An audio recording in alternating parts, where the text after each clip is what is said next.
ডিনারে রুটির সাথে ঝটপট কিছু বানাতে হলে ডিমের কিন্তু কোনো বিকল্প হয় না। ডিমের রেসিপিগুলো যেমনই বানানো সহজ আর খেতেও বেশ ভালো লাগে। তাহলে চলো ডিমের এক দারুণ রেসিপি শেয়ার করছি। বানাচ্ছি এগ টিক্কা মশালা, যেটা রুটি, পরোটা, ফ্রাইড রাইসের সাথে খেতে ভীষণ ভালো লাগবে।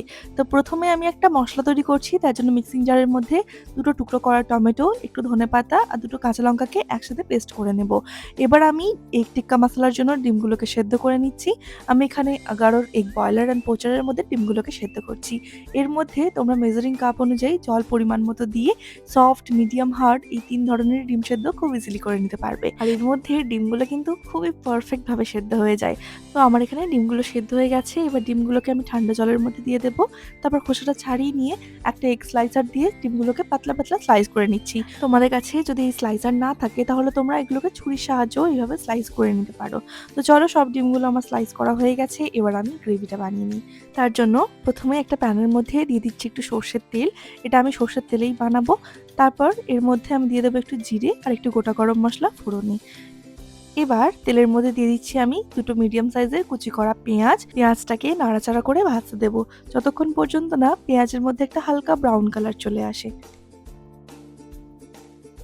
তো পেঁয়াজটা বেশ ভাজা হয়ে গেছে। এবার এর মধ্যে দিয়ে দিচ্ছি 1 চামচের মতো একটু আদা রসুনের পেস্ট, আর দিয়ে দিচ্ছি টমেটো, ধনেপাতা আর কাঁচা লঙ্কার পেস্টটা।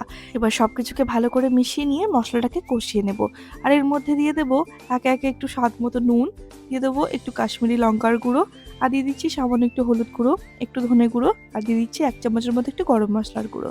এবার সমস্ত মশলাটাকে ভালো করে মিশিয়ে নিয়ে একটু লো ফ্লেমে মশলাটাকে কষাতে দেবো।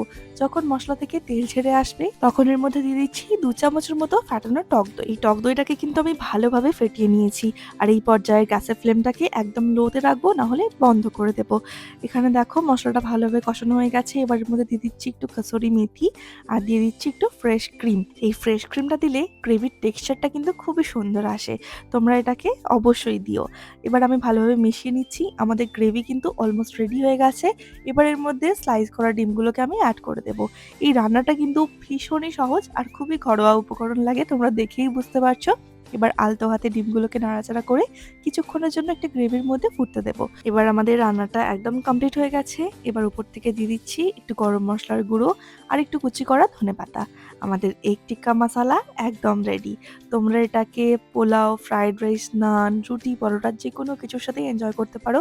ভীষণই বানানো সহজ আর খেতে দুর্দান্ত টেস্টি হয়। তাই অবশ্যই রেসিপিটা ট্রাই করে দেখো। আর আমাকে কমেন্টে জানাতে ভুলো না যে তোমাদের রেসিপিটা কেমন লাগলো।